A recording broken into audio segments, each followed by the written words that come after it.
Shalom saudara-saudara yang terkasih dalam Tuhan Yesus Kristus, selamat pagi. Renungan kita pada hari ini diambil dari Yesaya pasal yang ke-39. Judul renungan kita pada hari ini adalah hobi pamer harta. Hobi pamer harta adalah salah satu tren yang terjadi sejak dulu sampai sekarang. Ada pengusaha yang pulang kampung naik mobil mewah berharga sekian miliar.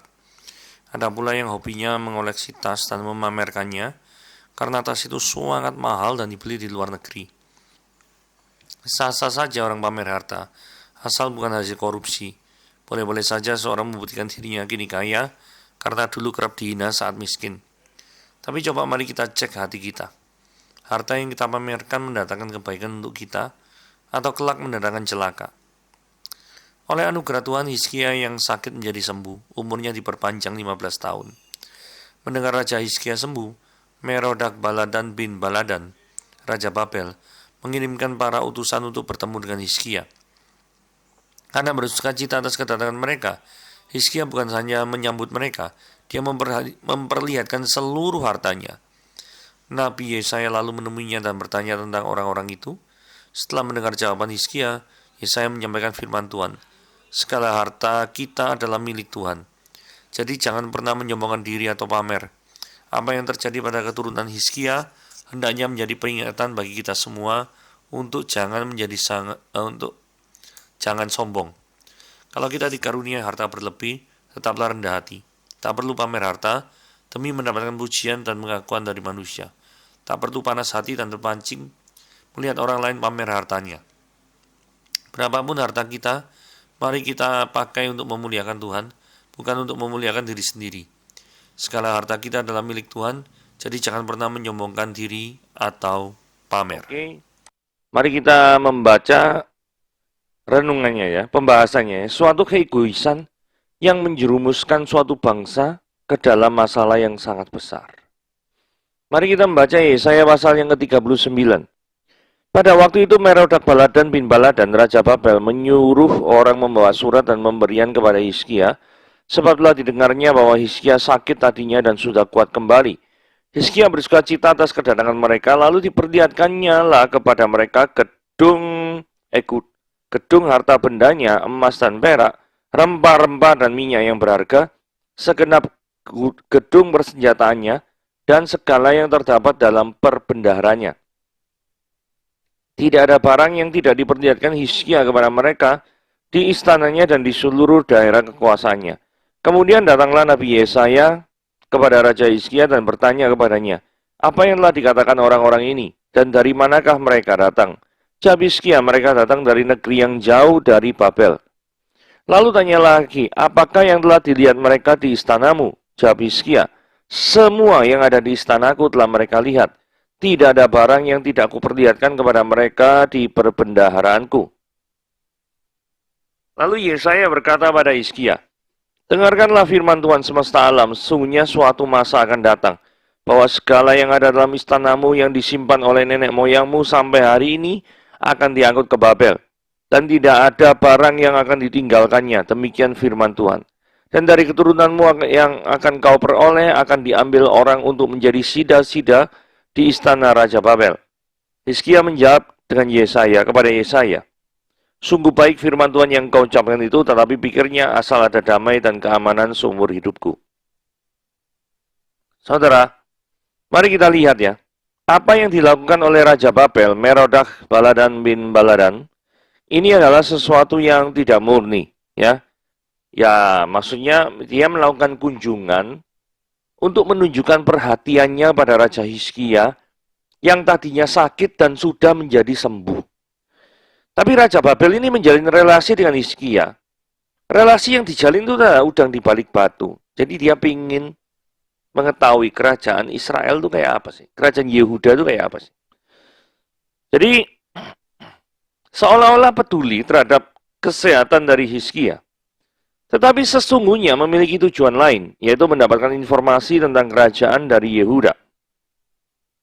Nah, bagaimana kita mempelajari teks ini dan menerapkannya dalam kehidupan sehari-hari, dan apa yang kita renungkan? Kalau ada poin yang perlu kita renungkan adalah gini, apakah kita jika ingin menjalin relasi dengan sesama manusia, itu adalah murni Ataukah ada udang di balik batu? Jadi contohnya gini ya, kalau kita, wah temenannya itu banyak sekali itu ya. Tujuannya apa teman banyak itu ya? Ya supaya bisa menjadi kalau dalam bisnis multi level marketing ya, supaya bisa jadi downline. Nah, dengan berteman banyak, maka downlineku banyak. Jadi, persahabatan yang dijalin itu tidak murni benar-benar sahabat. Tapi ada tujuan ketika dia menjadikan persahabatan atau pertemanan itu banyak, tujuannya itu untuk menguntungkan dirinya sendiri. Atau gini ya, ada orang misalkan semasa SMA gitu ya, ada orang yang menjalin pertemanan dengan seseorang karena apa? Karena dia tahu seseorang yang tadi itu sangat rajin. Jadi misalkan dia tuh kalau apa nih guru apa menerangkan tuh, oh dia tuh rajin sekali mencatat dan dia tidak segan-segan untuk mencatatkan kembali milik orang lain. Dia memiliki kebaikan hati seperti itu misalkan ya. Sehingga ketika orang itu berteman dengan dia, wah seneng karena apa dicatat no, itu loh. Nah, tapi pertemanan model seperti ini tidak tulus. Karena pertemanan seperti ini adalah memanfaatkan daripada kebaikan orang lain. Nah, yang perlu kita renungkan, apakah ada maksud tersembunyi di balik relationship kita? Ataukah kita itu mendekati orang lain dengan tujuan untuk memperoleh keuntungan dari orang lain tersebut? Mari saya mengajak kita semua untuk periksa daripada kondisi hati kita. Jangan sampai pertemanan itu dinodai oleh maksud tersembunyi atau memanfaatkan orang lain secara terselubung. Nah ini ya, sukacita yang membunuh akal sehat. Hizkia ini mengalami euforia, kegembiraan yang luar biasa gitu ya. Buktinya nih, ya, Hizkia ini bersuka cita atas kedatangan mereka. Terus diperlihatkan kepadanya harta benda, emas, perak, rempah-rempah, minyak, gedung persenjataan, gila nih. Semuanya itu diperlihatkan Hizkia kepada orang utusan yang mungkin Hizkia tidak terlalu kenal loh sama utusan tersebut. Nah, dari teks ini kita belajar Hizkia itu terlalu polos ya dalam menanggapi kebaikan dari Raja Babel. Saudara mesti hati-hati ya menanggapi kebaikan dari seorang yang mungkin tidak terlalu Anda kenal. Tetapi tiba-tiba dia memberikan sikap yang baik atau menunjukkan sikap yang baik. Ini hati-hati. Karena biasanya tidak seperti ini. Tetapi tiba-tiba menunjukkan kebaikan. Pasti ada udang di balik batu. Hizkia tidak pernah memikirkan bahwa ada orang yang memiliki hati yang kelihatannya baik itu akan menjadi musuh buat semua rakyatnya. Yang membuat semua rakyatnya itu tertunduk malu. Hizkia tidak pernah memikirkan kayak itu. Sesungguhnya dia sebagai raja harus memiliki sense yang lebih besar. Harus memiliki bird eye view, suatu pandangan yang luas untuk melihat apakah benar ya orang-orang Babel ini benar-benar tulus untuk menunjukkan perhatiannya terhadap kesehatan Hizkia. Saya rasa tidak ya. Menunjukkan semua harta kekayaan kepada raja atau utusan wilayah lain, itu adalah langkah yang sangat tidak bijak.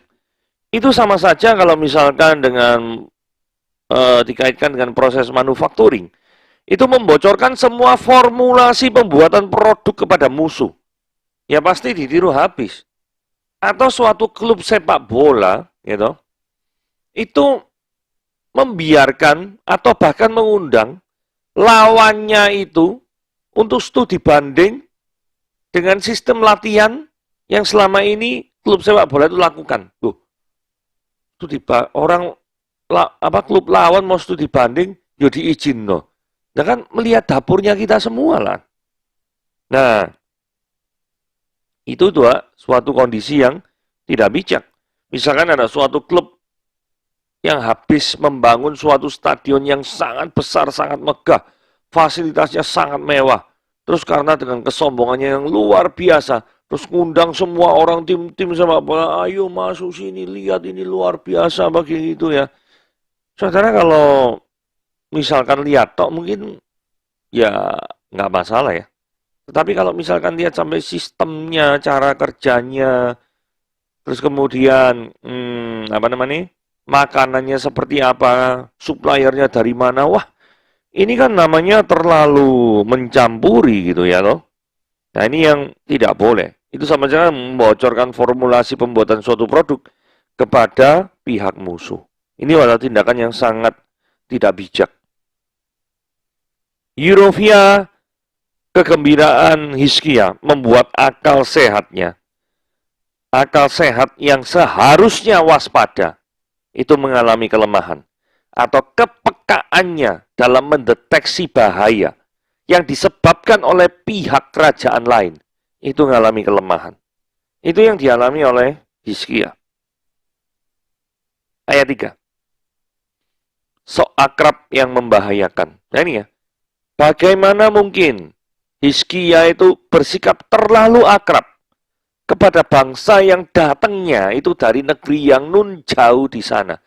Saudara, Babel itu ada di Irak ya. Irak, kalau misalnya naik pesawat ya dekat ya ke Israel ya.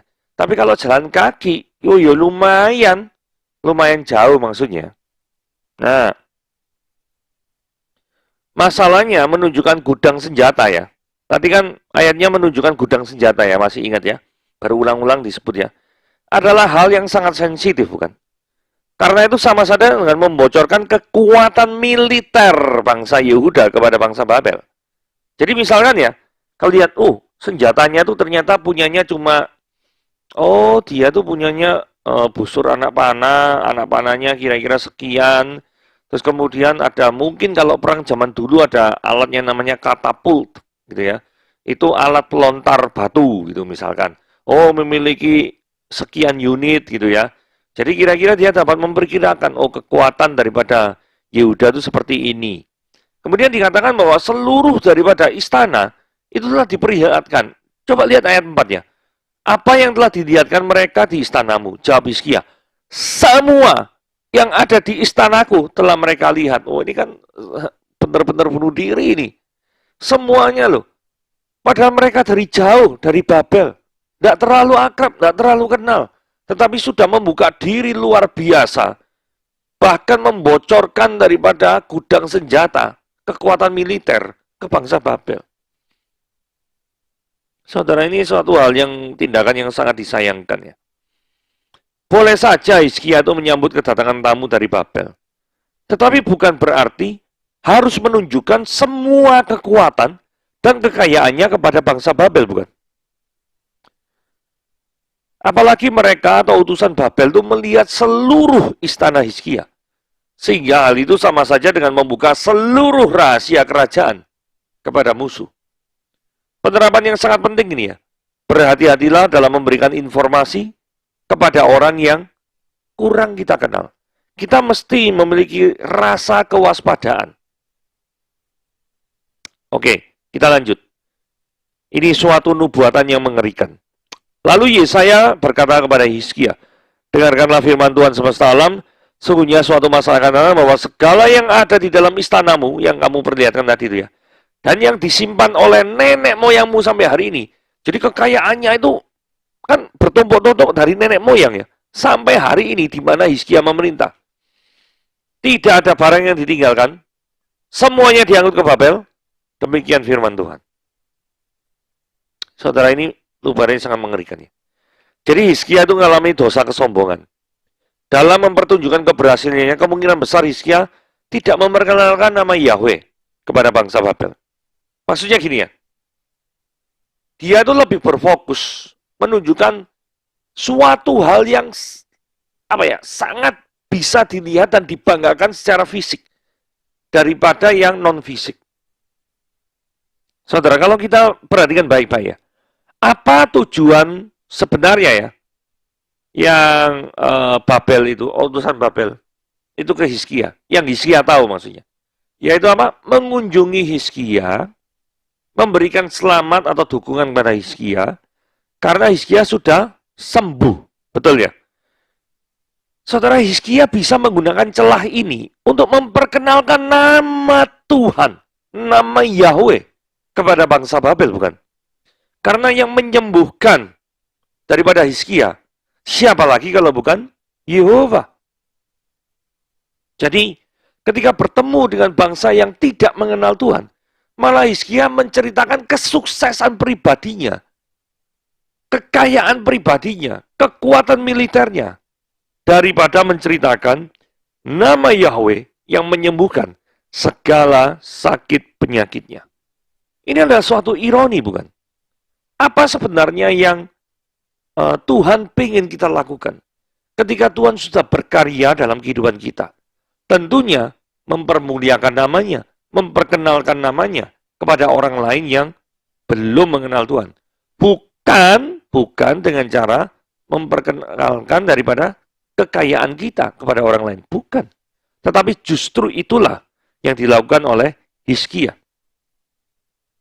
Padahal, ketika bertemu dengan bangsa yang belum mengenal Tuhan, maka kesempatan yang paling besar adalah menggunakan cerita keberhasilan kita. Itu kita ceritakan sebagai hasil daripada berkat Tuhan. Sehingga membuat orang yang tidak percaya Tuhan itu tertarik untuk mengenal Allah seperti apakah yang disembah oleh orang Kristen itu. Sehingga bisa memberkati luar biasa dalam hal ini menyembuhkan Hizkia. Sesungguhnya itu adalah yang topik utama, bukan? Tetapi itu yang nggak dilakukan oleh Hizkia sekali lagi. Semua yang dibanggakan oleh Hizkia dijarah oleh bangsa Babel. Semuanya. Ini hukumannya ketika seseorang lebih membanggakan dirinya daripada Tuhan yang memberkati dia itu. Nah ini ya, ini nubuatan juga ngeri loh ini ya. Nubuatan Yesaya terhadap keturunan Hizkia. Dia ngomong nih, keturunanmu yang akan kau peroleh akan diambil orang untuk menjadi sida-sida. Saudara ngerti ya jadi sida-sida ya? Sida-sida itu lelaki yang dikebiri. Lelaki ini digunakan atau ditugaskan untuk sebagai penjaga harem. Harem itu adalah tempat rumah yang berisikan selir-selir atau istri-istri. Kenapa kok harus dikebiri? Supaya dia tidak bisa main dengan selir-selir dan istri-istri raja. Kan dia ditugaskan untuk menjadi penjaga. Jikalau mereka dikebiri, maka keturunan daripada Yehuda tidak akan ada lagi. Dan ini, kalau kita lihat secara tidak langsung akan mengancam kehadiran Mesias di muka bumi. Karena Mesias harus dari keturunan Yehuda.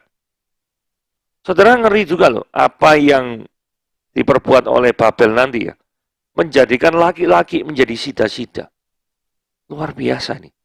Itu adalah sama dengan melakukan genosid suatu bangsa. Tetapi lebih ke arah natural. Lebih secara pelan-pelan. Bukan dibunuh secara langsung. Ini sangat berbahaya. Mengerikan sekali. Nah ini Hizkia mengatakan, sungguh baik firman Tuhan. Tapi dia mikir dalam hati asal ada damai dan keamanan seumur hidup. Saudara, Hizkia ini menjadi seorang yang egois ya. Ternyata kesembuhan yang Tuhan beri tidak dimanfaatkan dengan baik oleh Hizkia untuk memperkenalkan nama Yahweh kepada bangsa yang tidak mengenal Tuhan. Jikalau penyakit menghampiri dirinya, Hizkia minta kesembuhan dan Tuhan ngabulkan.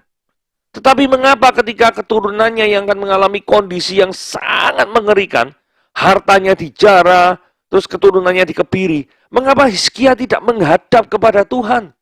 Malahan dia mau komentar dalam hatinya, asal ada damai dan keamanan seumur hidup, oke lah, anggapannya gitu.